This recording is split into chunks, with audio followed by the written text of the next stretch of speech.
My name is Tina, and I'm a recovered alcoholic.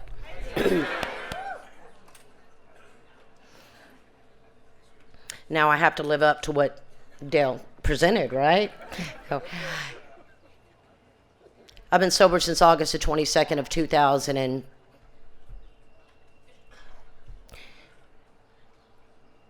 I am forever grateful. I'm so happy to be here because if it weren't for the people who worked at La Hacienda that were carrying the message to the people who carried the message to me, I don't know that I would be here. I knew nothing about being recovered. Nothing, absolutely. And before that time in 2000, there was only one power in my mind. There was only one power greater than me, and that was the law enforcement. But the truth is that alcohol and cocaine were my master. And I had no solution to life. And anyway, I'm a little bit nervous right now. So I would like to ask you if we could take a few moments and follow me in a prayer. That's what I need to do to...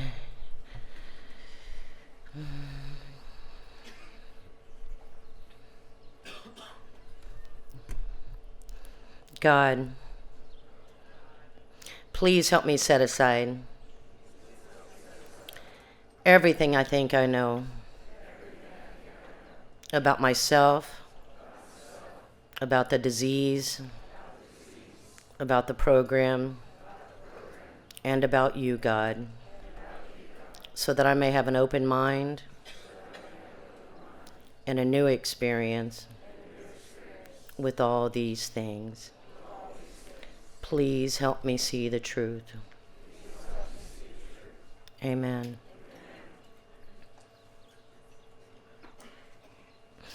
I have a sponsor. She's a big book sponsor, and we follow the outline in the big book of Alcoholics Anonymous, line by line. When there's a statement, we turn statements into questions, and my life depends on me having a constant awakening. The 12 steps says, having had a spiritual awakening as a result of these steps, we tried to carry this message to others, and we tried to practice these principles in all my affairs. And that's how I live, and that's what I thrive for. A spiritual experience is something that I get to experience every time that I get down on my knees and I say that third step prayer with another woman, and I get these chills and something runs through my body, and that's a spiritual experience. But what I know for a fact is that I can't stay sober based on that spiritual experience, and I can't stay awake based on yesterday's spiritual awakening.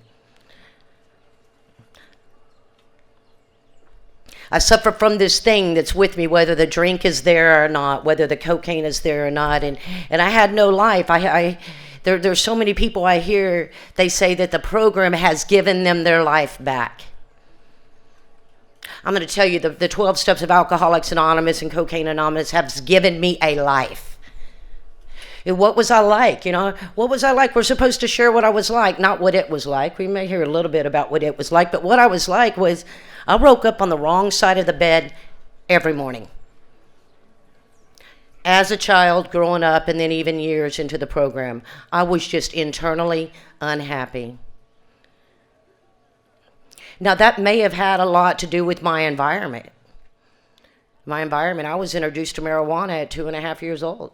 I was raised in an environment where there was nothing but heroin addiction, alcoholism, a very volatile environment. That may have a lot to do with, while I have trauma, I experience many things that children shouldn't experience. But is that why I suffer from alcoholism? No, I believe it has a lot to do with why I have grave emotional disorders. The book talks about in how it works. Rarely have we seen a person fail who has thoroughly followed our path. Those who do not recover are people who cannot or will not completely give themselves to this simple program. And it talks about many of us come in with grave emotional and mental disorders. That's me. But we do recover if we have the capacity to be honest. See, I considered myself a failure. I couldn't understand why time and time again I had great intentions to get and stay sober, but I kept failing. This program didn't work for me. And looking back, I didn't know what I suffered from. I just did not know what I suffered from. I was introduced to the program at 18. I qualified for it at 12.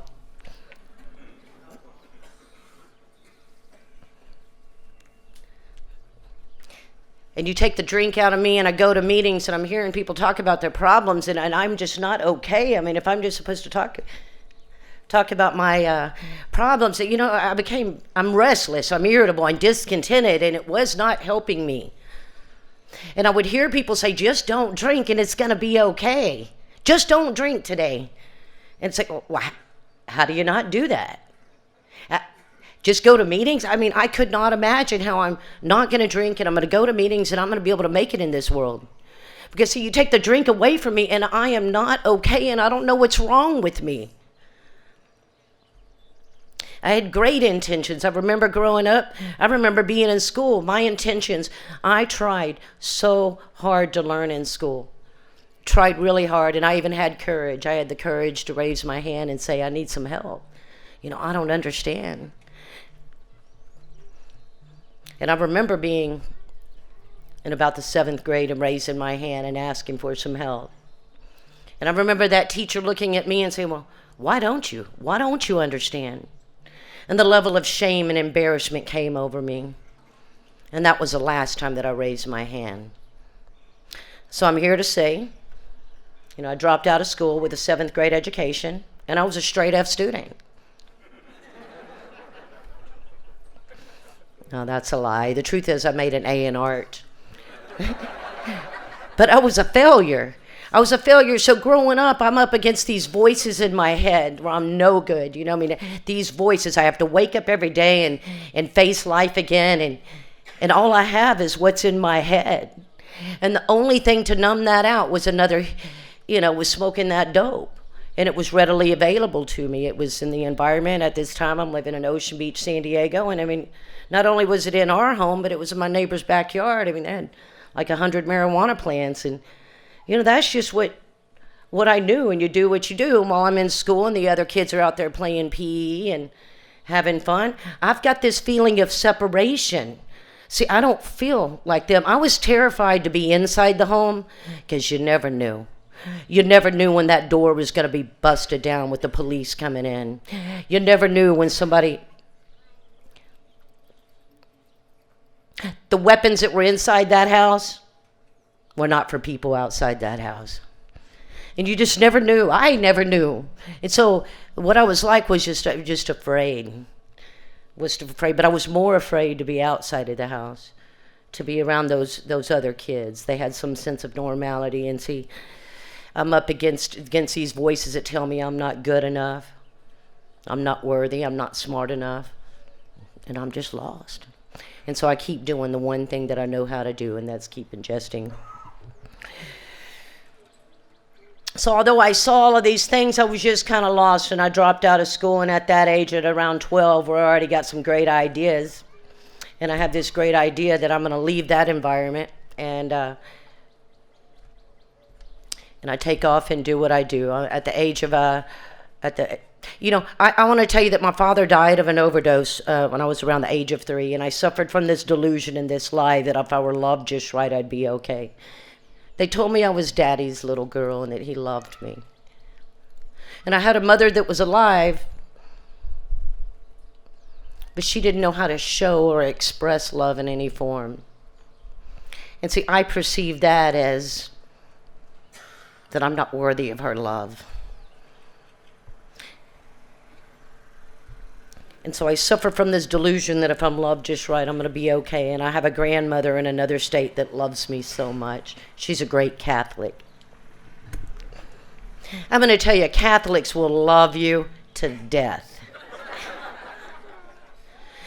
And so I get out of that environment and I go over to the Galveston area where my grandmother is, and I go into that environment, and she loves me so much, and she tries to encourage me to go back to school and to do the right thing, but I've already got some ideas. I already know where I can find my happiness, and it's not in school.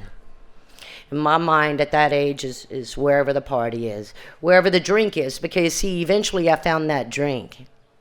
And I put the drink in me and it changes. It changes those voices. Those voices go from all of this negative to we're looking at me. I suddenly go from 5 foot tall to 10 foot tall and bulletproof.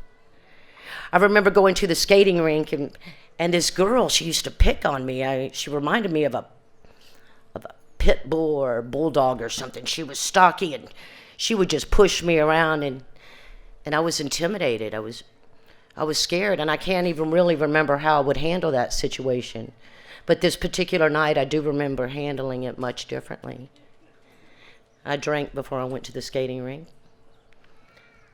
And she came up and she did what she always did. But this night, I reacted much differently. And she ended up on the ground. Mom made a middle note with that drink in me. See, that was a power greater than me. I put that drink in me and my perception changes about me. It also changes about you.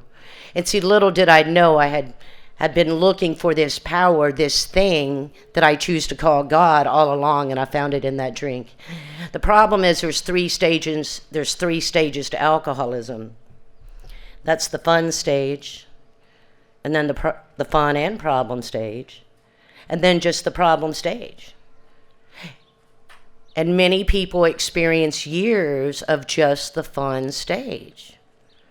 But that's not my experience. In every 24-hour period, I put the drink in me, and I go through the fun stage, and I end up in the problem stage. And you put enough alcohol in someone who has grave emotional disorders, watch out. I mean, you don't know what she's going to do. And that's who I was. And so I started being sent to the insane asylum at a young age. And that's why I say today there was only one power greater than me, because I put the drink in me and nothing will slow me down. And when I get here at 34 years sober, I'd been arrested a good 30 times and facing habitual felony charges, a minimum of 25 years in prison. And I don't know what's wrong with me. And I had no solution to life. In the last 2 years of my drinking, there was only one solution, and that was to take myself out of this world. I had 2 children by the age of 18. I was married, and I remember giving birth to that little boy. I was 16. I was really too young to be having children. And I didn't drink during that pregnancy, but I remember giving birth to this little boy. And that was my first spiritual experience, having natural childbirth. And I fell in love with this little baby. And I remember telling him that I'm going to love him, protect him, and give him everything that my mother could not give to me. And if I would have been put on a lie detector test, I would have passed. Because, see, I meant it.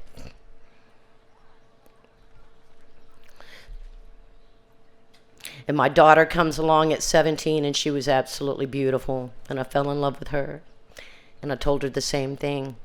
And I meant it. And here I am, 17, and she's about 3 months old, and I'm realizing that I want to go out and have some fun. And so my husband and I go out, and we're living in the Dickinson, Texas area, and we go out to some little bar in the area. And I'm realizing I'm wanting to be out on that dance floor. I'm seeing them shoot pool and dance, but I am so uncomfortable in my own skin that I can't even shoot a game of pool. So I put that drink in me, and I start to loosen up a little bit. And I put a little bit more alcohol in me, and I have the courage to get on that dance floor and start dancing with you. I put a little more alcohol in me, and I have the courage to get on that table and dance for you. I mean, it works like magic. It changes me. You know, and the interesting thing happens is that I suddenly forget that I have a husband. And, you know, those eyes, him, her, you know, it didn't matter. It's like, this is how I was showing up in life. I couldn't think about anyone. And then 3 days later, I make this decision that I'm leaving the marriage. See, everything that I did, every thought that I had was all about me. I didn't consider another human being. Even that thought that I had when I gave birth to that child is that I'm going to give birth to this child and he's going to love me unconditionally. Today, I know, is a very self-centered thought. See, I didn't know what I suffered from, but that's exactly what I suffered from, was self-centeredness. And I leave that marriage, and I have my great Catholic grandmother who loves me so much, that wants to step in and say, whatever it is you need, let me help you with those kids. What that did is enable me to not take responsibility for those children and go and live the life that I wanted to live. And so I go out and get a job, and it's a door-to-door sales job, and I have to go to work, and I realize that I can't sell anything. And then this guy opens the door, and he offers me a beer, and I graciously accept. It's like I put that drink in me. Next thing you know, I go knocking on the next door, and I make a sale. It changed me, and then that night I became top salesperson. And I tried it again the next day, and it worked like magic. I put the drink in me. The drink changes the way I see me. I feel powerful, and I can be anything that I want to be. But eventually, I would still end up in that blackout and making a fool out of myself. I became top salesperson of the month, top salesperson of the year. It worked like magic, but then I would end up going home, and my kids would tell me they became terrified with the woman that was going to walk through that door. Because, see, I'm in a blackout. That's where it takes me, and I'm in a blackout. All I do is hurt people. But I'm hurting people way before I am in that blackout. And I wake up the next morning with all of this shame of hearing of the things that I did and making that promise to not do it again, to only do it again. And I start experiencing all this shame to where I have to have a drink, and I have to start putting alcohol in my coffee just to be able to take that shame away. My alcoholism progressed to the point where I'm waking up in a bed full of wet urine. And I wake up and I'm trying to spray that mattress down because, see, I don't know what to do with that, but I have to put the drink in me so that I can forget about that and go about and do what I do. At 19 years old, because it's all about the party, I'm at an after-hours party, and I'm going to tell you the truth is I was introduced to this other substance at a younger time, maybe. But I do some cocaine, and I'm snorting it, and I realize that I can stay up longer, and I don't go into blackouts the way that I do. And I kind of liked it. But at 18 or 19 years old, I'm introduced to doing it another way. And they were freebasing cocaine. And they told me how to do it, and I did it just right until there was an effect produced by. It's like once that effect produced by smoking that cocaine, it's like the drink sat over there. I no longer took that drink because I'm chasing that hit again. And suddenly I realized that I wanted some more after that party, and it was going to cost me some money. And, we always come up with some great ideas. And my great idea is, well, since I'm such a great salesperson, I'll go into the sales business. 6 months went by, and I was arrested 2 different times for my first two different, I had 2 different felonies, and both of them were holding a sentence of 10 to 99 years in prison. And I'm sitting back and locked away, and they're giving me this information, and I am shocked. How can I be facing these type of legal consequences? I'm not a bad person. And then all I can think about is my kids. There's no way I can be separated for 10 years and be separated from those kids. Those kids need me. All the lies that I'm going to tell myself. And I do what I have to do to get out of those consequences. And then I go back to living the life that I want to live. Eventually that caught up to me. I'm going to tell you, looking back, though, that I suffered from this idea that I'm a victim. I'm a victim of everything going on. I would go to a party, and I'd be getting kicked out of bars. But this particular party, I'm kicked out, and I really perceive that as harassment. He was being rude. And I call the police.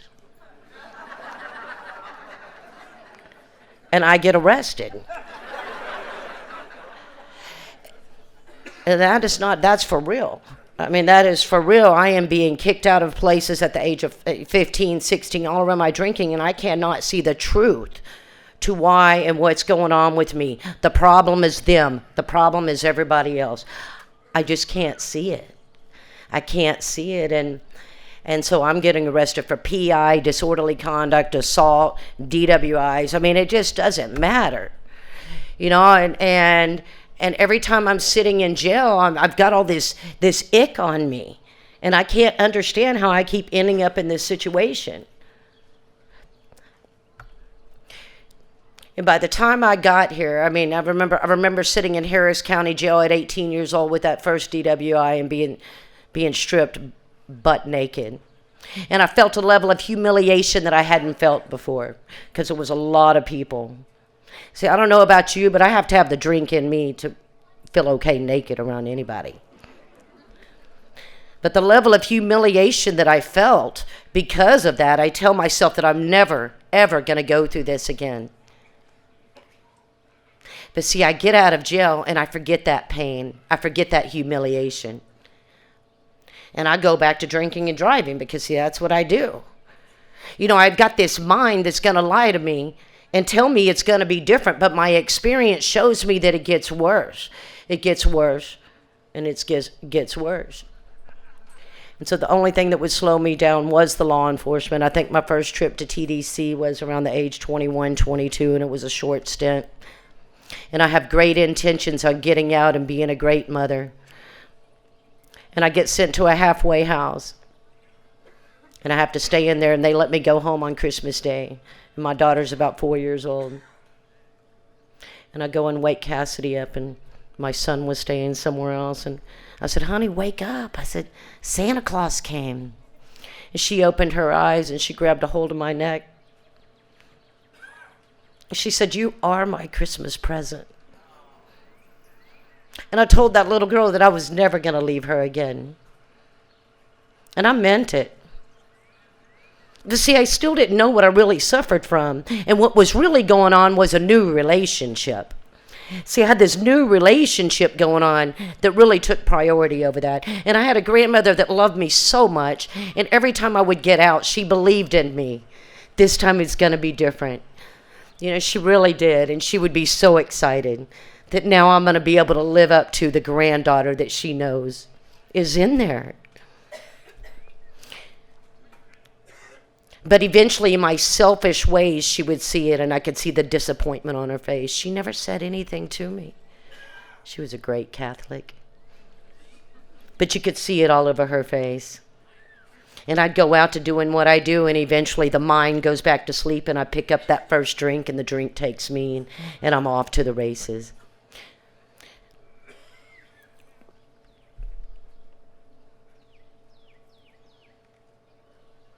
Those kids.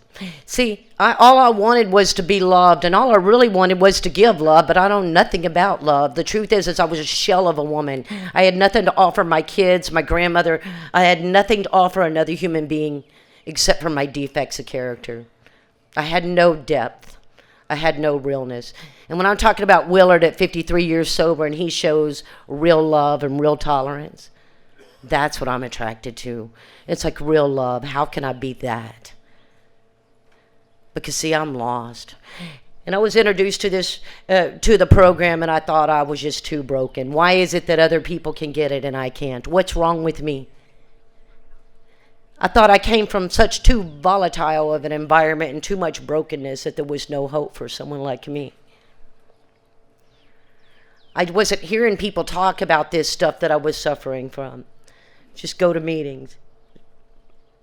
Just go to meetings, get a sponsor, and they talk about the cat dying in the meeting. I mean, this going on. See, I just didn't know, and so I'm so grateful for La Hacienda, the Chris Ramers, and the Sunnies, and I have never even met her, and the people that inspired, that carry the message of depth and weight to me. Because, see, I had been wanting it for a long time. You know, I judged myself on my intentions while the world judged me on my actions. See, my intentions were good. I really did want to be a good mother. I really did want to get out of treatment and get out of prison and live my life right and be a good person. I got on my knees many of times and prayed to a God that I didn't believe in. Please just make me good. Just make me good. See, I didn't have intentions on giving birth to those children to terrify them, to abuse them. Those were never my intentions. You know, my son said that he would say, Mom, you would teach me to do as you say and not as you do.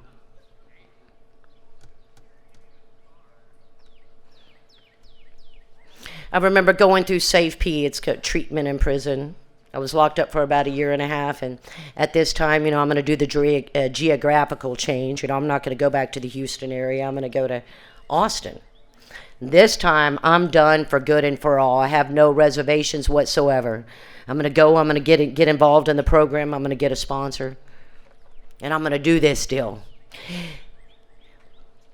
And I did the deal for a little while, never really knowing what I suffer from. See, I still think the alcohol or the cocaine is the problem.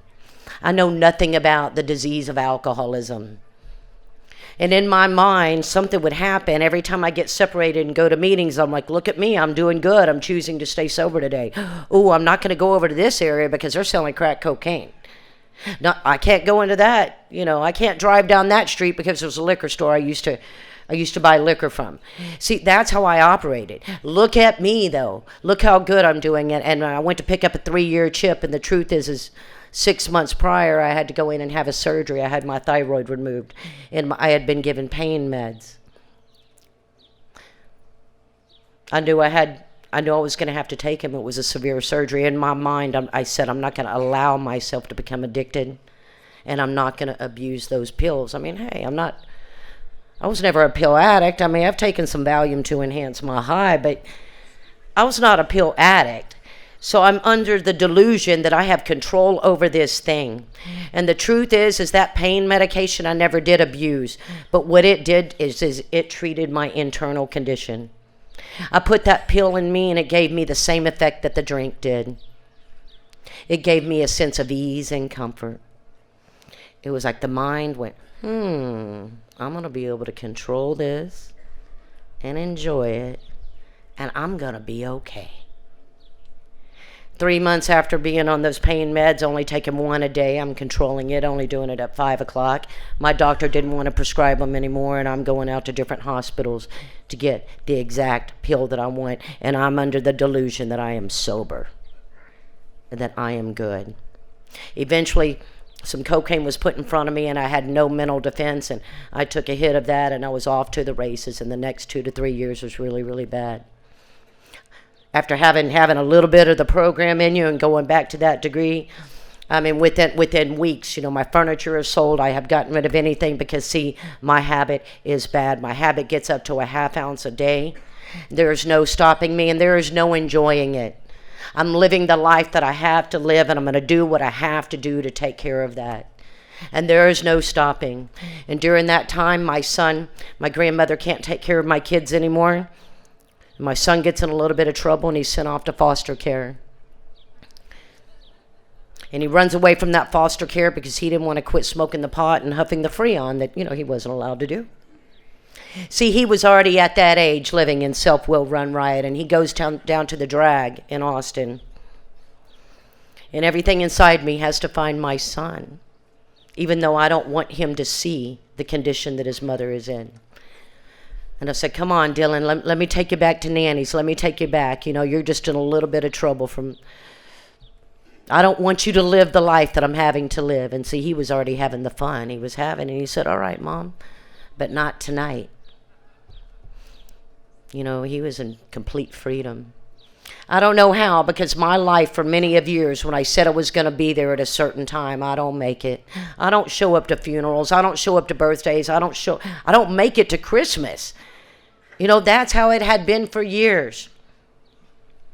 But I make it back at that street corner at noon to pick up my son on his 16th birthday, to take him back to my grandmother's, and he wasn't there. And I start asking some guys on the drag if they had seen Dylan.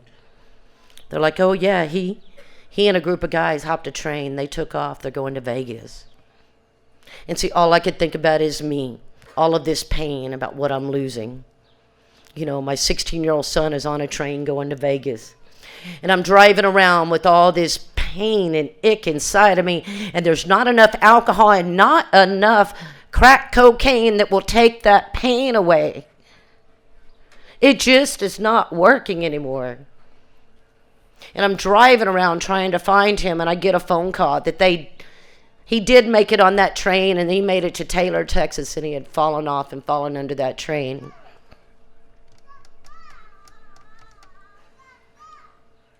I couldn't even ask the question if he was dead or alive. See, all I could think about was me.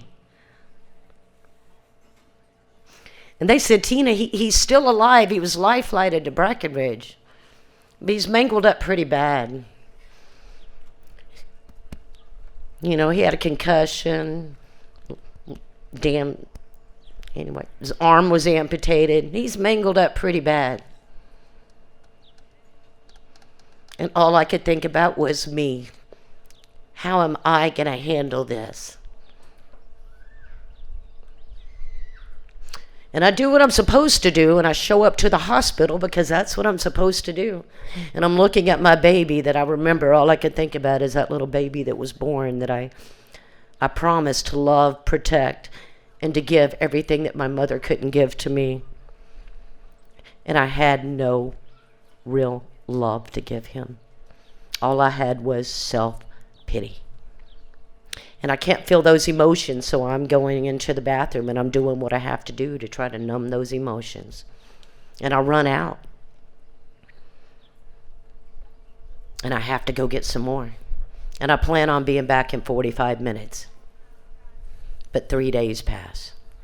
See, I don't make it back to the hospital. From that point on, there's only one solution, and one solution only for someone like me, and that's to take myself out of this world. And today I know that's one of the most self-centered thoughts that anyone could ever have, is suicide. But that was the only solution for someone like me. I tried and tried and tried to get sober, tried to stay sober, and never knew what the problem was. And after a couple more felonies, and getting out after being locked up for 4 months, and I'm using again within the first 24 hours, never planned it, I run into a place in Austin. I had no friends. I had no insurance. I didn't get to come to places like this. This is an absolutely beautiful place. Places like this are places, I mean, I get to go all over. I get to travel a lot of places to go and carry the message. And I get to see beautiful places, and you guys are so fortunate. But I also go to places where they're not so fortunate. Because, see, I didn't have insurance. And I had to go into some state-funded places. And what I know today is that if God is in the middle of it, and if you're desperate to find out what's wrong with you, it doesn't matter where you're at. The message will be carried to you.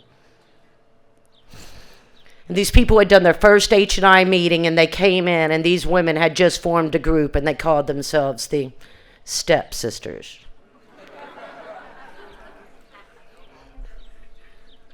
One of them had 45 days sober, and she claimed to be recovered from a seemingly hopeless state of body and mind. And to show other alcoholics precisely how she had recovered was the main purpose of her life. She had life. She had joy in her.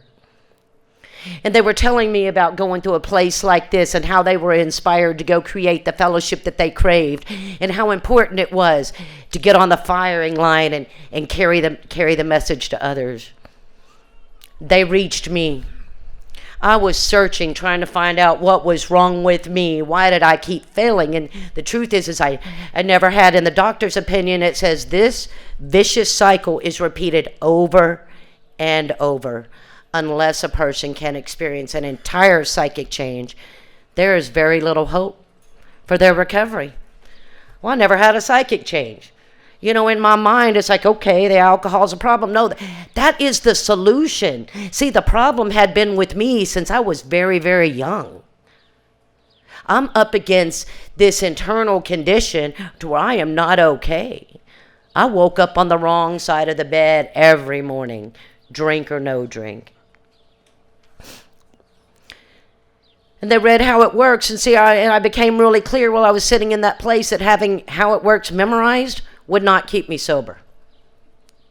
When I was in Safe P, they wanted us to memorize How It Works and something else. But that meant, knowledge avails me nothing. And so what I saw from those women was to come on in and get all the way in and do what they do.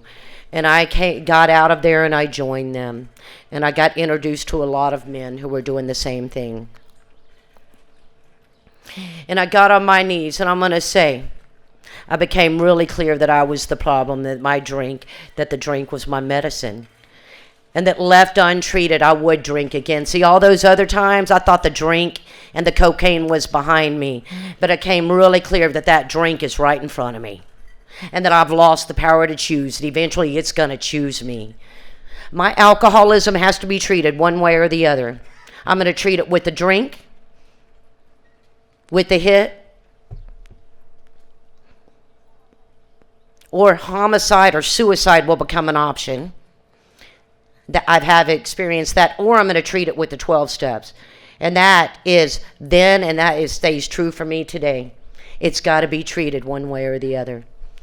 And I got on board. I'm going to tell you at this point, I'm facing 10 to 99 and 25 to 99 years in prison. I can't mentally accept that. Because, see, I'd rather be dead than to be living the rest of my life in prison. But I had that experience. And my attorney said, man, people that have come from where you have come from usually don't make it, Tina. But see, I heard those people talk about being recovered. And I didn't accept that information, and I joined in with what they were doing. I didn't want to do what they were doing. I just started saying yes. And I remember hearing a speaker early on that said, if you want to stay sober, you make commitments. And there's only one good reason that you should miss that commitment. It's because you died on the way.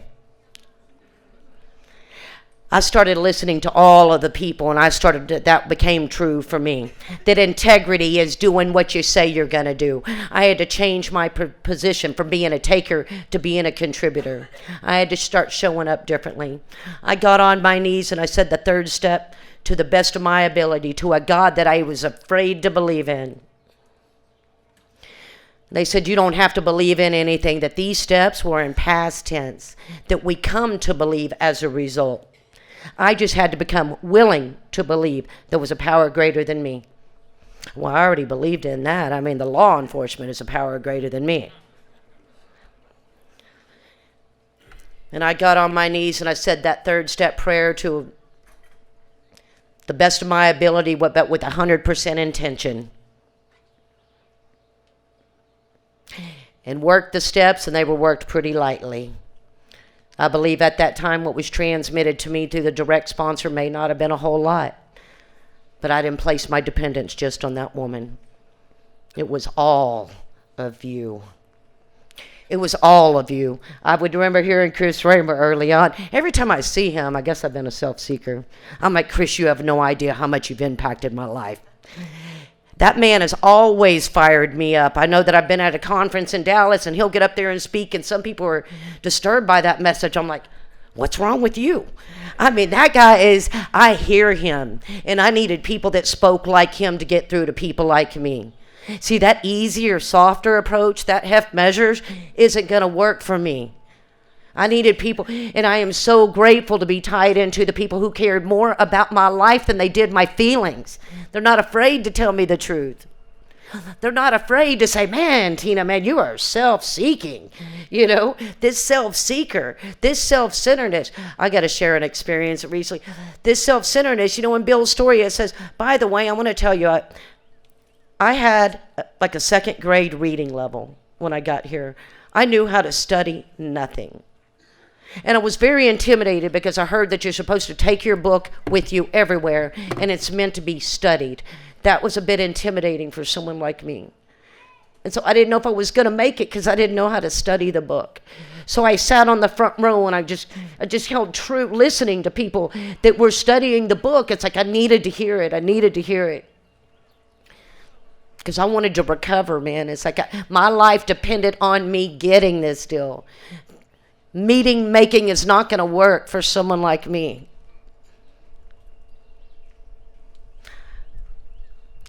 Meeting makers may or may not make it, but I heard step workers recover.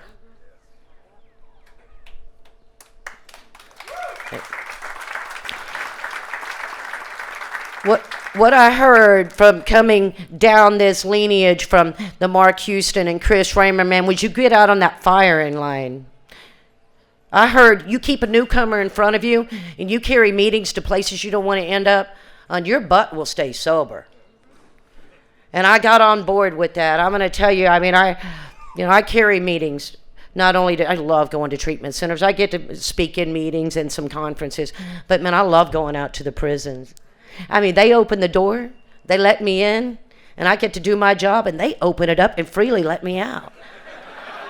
I mean, that feeling is just mind-blowing for someone like me who was in and out and in and out and in and out. And I didn't know what my future held, because I'm facing 10 to 99 and 25 to 99 years in prison with no chance of freedom. Habitual felons don't qualify for probation. But I got on board. I realized that fear had been driving me all of my life. I was either paralyzed by fear or driven by fear. And I had to incorporate this faith, and I made that decision, and I went and I worked the steps, and I got lifted a little bit.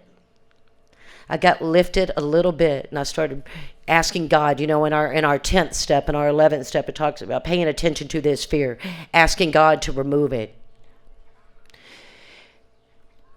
If I would have been buried down with those thoughts of the habitual felon, I would not be sober today. I had to constantly just, get into right action. What was the right action? What were they doing, the people who claimed to be recovered? And I just started following them. I remember at a few months sober, I was asked to go back into that treatment center where I went and be of service, and I didn't feel like it. I didn't really want to. I mean, I don't want to give up 2 hours of my time. But I learned to say yes. And I remember hearing in meetings that you can't keep it unless you give it away. I shared for about 20 minutes of what my experience was. And I walked out of there and I got it. It clicked. You don't even get it until you start giving it away. I experienced the power of God and freedom like never before. It was like natural ecstasy.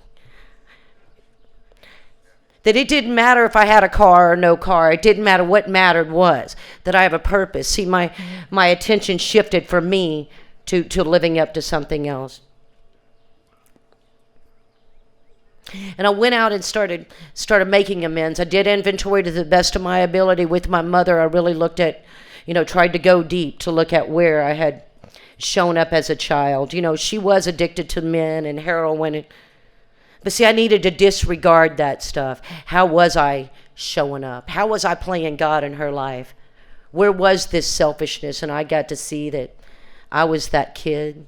I was that nosy little girl that was knocking on the bathroom door when they're in there doing what they're doing. See, I was that little girl that interfered with their using. I was that little girl that questioned what they were doing and sat back and judged her. I needed to be free of that stuff. And I truly thought that once I got sober and worked these steps that my relationship would change, because I really wanted a relationship with my mother. And at a few months sober, I sent her an amends letter. It was not suggested to do that. That was my self-will. And she didn't respond. So I sent another one. See, I'm a self-seeker. And she still didn't respond. And I remember my birthday, holidays come up, and I still experienced a little bit of pain, as I always did, but not to the depth. And I incorporated saying the St. Francis prayer around my mother. And I shifted. See, my mother hadn't called me on my birthday for years. I hadn't spent holidays with her for years. And so I shifted and started calling and leaving her a message on her birthday and on Mother's Day and on holidays. And it treated that internal condition to where I no longer experienced pain when she didn't do what it was that I wanted from her. And over the year, each and every time I would make it I would invite her to join me so that I can make direct amends. And it wasn't until I was 10 years sober that she said yes. And she showed up to one of my job sites, and I got to make direct amends to the woman.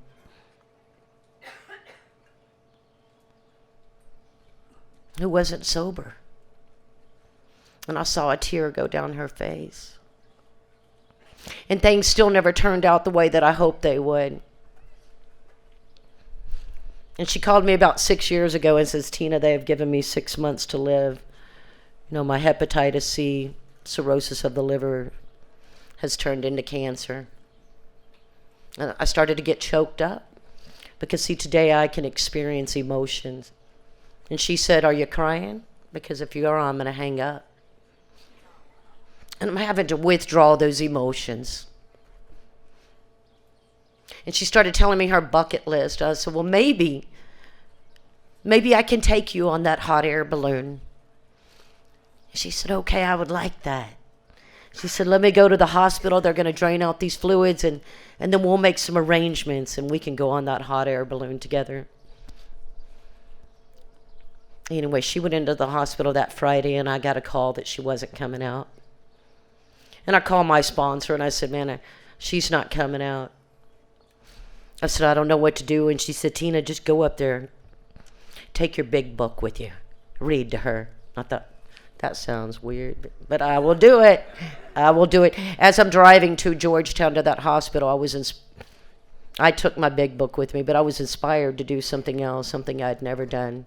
And I got to spend some time with her, and I laid by her. I loved on her, and I was inspired to pray with her. See, I'd only prayed with the women that I've sponsored. And I was inspired to say that St. Francis prayer and the Lord's Prayer. Just things that I've learned in here. And I left that hospital and I'm experiencing emotion and pain that I hadn't experienced before in sobriety. And driving back to Austin, it never crossed my mind once to numb out. Only thing that crossed my mind is, boy, I cannot wait to get to my home group. To me, that's what recovered is. Being recovered from a seemingly hopeless state of body and mind.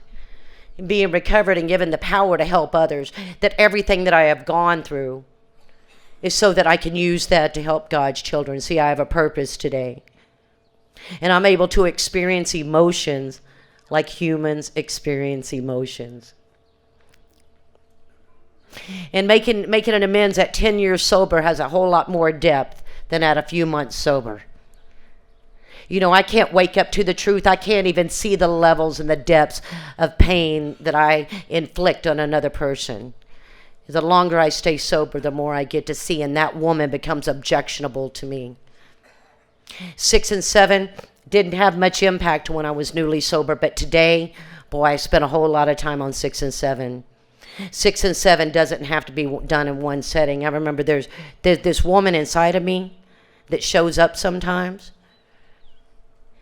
has become objectionable to me.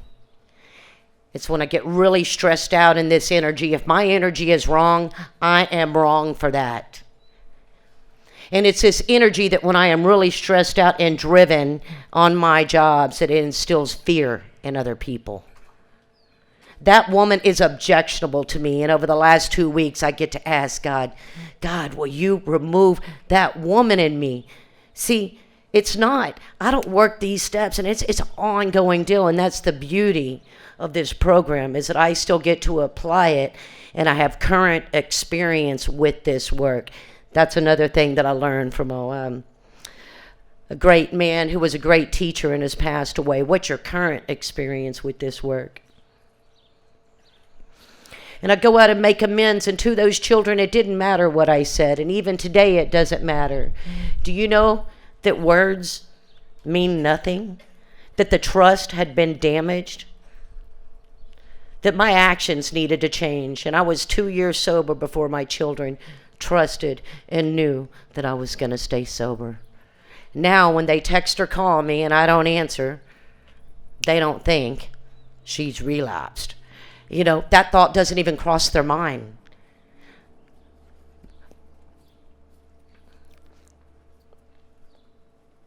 with my grandmother, going and making amends to her. Words really didn't have any power. My actions needed to change. I needed to walk into that woman's house and see how I could be of help to her.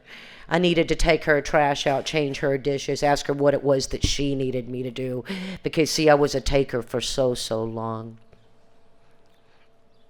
And that's what I did, and I've stayed on the firing line, learning how to apply steps 10 and 11. 10 and 11 have become really powerful for me over the last 10 or so years. I want to tell you, I had a year sober before I saw the judge. And I didn't know what the future held. And I had no family. I had no family there, but I had the people from Cocaine Anonymous and Alcoholics Anonymous that wrote letters based on my behalf. A week before I saw the judge, my attorney said, "Tina, I see something changing." He said, "But the DAs," he said, "they're not giving in. You know, the DAs looked at me as a drug dealer."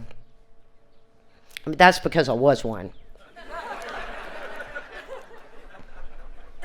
But the truth is I was a sick person doing what I had to do. There's only 3 career choices when you're in that lifestyle, you know, like prostitution, stealing, or dealing. I mean, sales and dealing has always been my default, and, you know, that just comes with some felonies. I had so much faith in this program. I had to become okay with, if God is going to send me away, I had to truly believe that God was going to use me back there.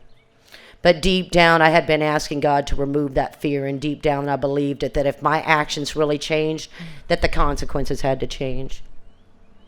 And Judge Lynch saw the people from the rooms and read over some letters and said, "Something's happening in this woman's life. She obviously is armed." I don't know if he used the word armed, but she knows what the problem is and obviously knows what the solution is. And says, "I'm not going to send her to jail." He overrode the DA's decision. And I was granted a chance at life that I do not deserve based on my paper trail. Through the 12 steps of Alcoholics Anonymous, I tapped into a power greater than the law enforcement that I choose to call God. I was granted 2 10-year probations.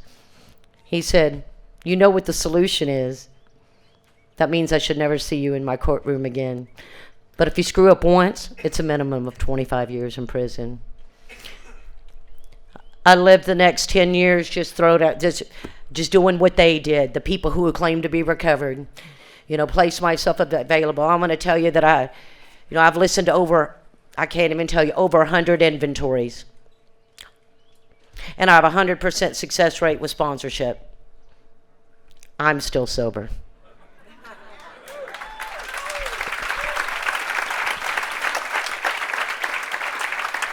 Man, and I keep telling God I don't really want to sponsor anymore. I mean, Chris, you ever have that? I said, "God, I don't want to do this anymore." You know, I'm up against myself all the time, but I have been given a life that not only that I didn't deserve, that I didn't know that I wanted, and I didn't even know it was possible. My daughter and my son both suffer from this thing. They suffer from this thing that I suffer from. And she brought my beautiful grandchildren into this world. And I get to experience relationships with them and give them undivided attention when I'm with them. It's like I could never give that to my kids. You know, would be on the phone, you know, this relationship. Those children have opened up a peace in me, a channel of love that I didn't even know existed. And my adult children, see, in my delusion, I've had to get some help in some other rooms. And thinking that I'm making amends to my kids, I may have given too much. You know, I was raised an alcoholic, heroin addict. So I qualify for some other rooms. And when I have to cut back and tell them no, it pisses them off. You know, our addict, alcoholic children don't like it when you tell them no. But some of the beautiful gifts that I have gotten from my adult children is, "Mom, you may not have been the mom. You may not have been the mom that I wanted you to have, but you're absolutely the best grandmother that my children could ever have." And my son, he gets upset with me sometimes, and he said, "Mom, you may not have been there in the way that we thought you should." He said, Since you've been sober, you have taught me principles. You have taught me how to become a man. You have taught me how to live with integrity. He says, I thank you for that. And see, I didn't do any of that. That's what the people in the program who have come before me have taught me. See, I don't know how to live. Me on my own, I am self-will run right, and I will destruct. I'm a fighter. I'm a fighter. The 10th step, I'm going to tell you that at 11 years sober, I wasn't thinking about drinking, but I was completely shut off from the sunlight of the Spirit. Inventory wasn't working. Nothing was working. And I look over at my son, and I said, man, I just feel like giving up. He says, Mom, I'm worried about you. I'm worried about you. And I make a phone call to my sponsor, and she just says, man, Tina, you're asleep. You're asleep. I'm like, well, I know. How do I wake up? I know I'm asleep. And she just didn't know how to help me in that moment. And I go to another meeting, and a friend of ours says, hey, why don't you make a phone call and call this person? Yeah, absolutely, I'm a self-seeker. When my life depends on it and depends on waking up and hearing the truth so that I have an entire perception change, I'm going to seek until I get it. My life depends on it. And I make a phone call to this guy, and he says, Tina, can you see the drink? And I said, the drugs anywhere out there? I'm like, no. He says, can you see death? And I paused and said, yes. He says, so you see you can die an alcoholic death completely sober. Boom, I woke up. And it's like that was a whole new first step experience that I had, and I got to sit on these second step questions. And from that point on, 11 years sober until today, my recovery in my life has been completely different. See, today I know the fatality of these resentments and how important it is to stay current. And I believe in an annual house cleaning because, see, I am not that. I fall short. We had a group conscience at our home group 2 weeks ago, and there was something that somebody did, and I'm reliving something she did. That's resentment. And I may stay in it for about 20 minutes, 30 minutes, gossip about it, find someone who'll gossip with me, co-sign my. And then I got to do something about it. So my 10th steps look like praying, asking God to remove that selfishness, remove that resentment, calling in, exposing it to 2 other people, one being my sponsor, even if I'm leaving a voicemail, and the other one usually being a woman that I sponsor, exposing my current stuff, turning my thoughts to someone we can help. As a result, because see, I don't want to be that woman that shows back up in my home group the next week and exuding resentment. See, I want to be like Willard, who has real love and real tolerance for other people's shortcomings and viewpoints. See, I can't do that on my own, but if I follow the few simple instructions lined out in the big book of Alcoholics Anonymous, God does with it what he wants. And that's what I'm real clear of. I can't think my way out of this stuff. All I need to do is follow some instructions. So in 2011, I discharged that, and from 2011 until today, in my entire adult life, I've been free. I haven't been on paper, and I haven't had the legal system down my throat. And I give all of that to the Fellowship of Cocaine Anonymous, Alcoholics Anonymous, and the people in it, and the 12 steps. I think my time is about up, but I want to read. This was something out of a meditation a couple of days ago, and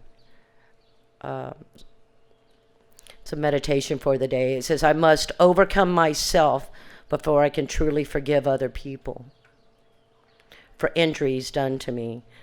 The self in me cannot forgive injuries.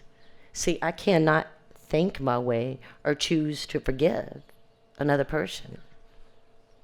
The very thought of wrongs means that myself is in the foreground. Since this self cannot forgive, I must overcome my selfishness. I must cease trying to forgive those who fretted and wronged me. It's a mistake for me to even think about these injuries. I must aim at recovering. I must aim at overcoming myself in my daily life. Then I will find there is nothing in me that remembers the injury. Because the only thing injured My selfishness is gone. See, I have true forgiveness for my mother, for the men who sexually abused me.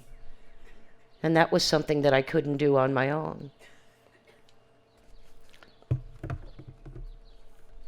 And the 10th step says, if I follow these instructions, I believe the first promise is real love and real tolerance. See, I can be the actor acting like I love and tolerate you, but it's going to look like I'm just tolerating your ass. You know, it's going to be out of this level of arrogance. But real love and real tolerance. See, that's what I strive for. And when I follow these instructions, I believe that's the first promise. Love and tolerance of others is our code. And we have ceased fighting anything or anyone,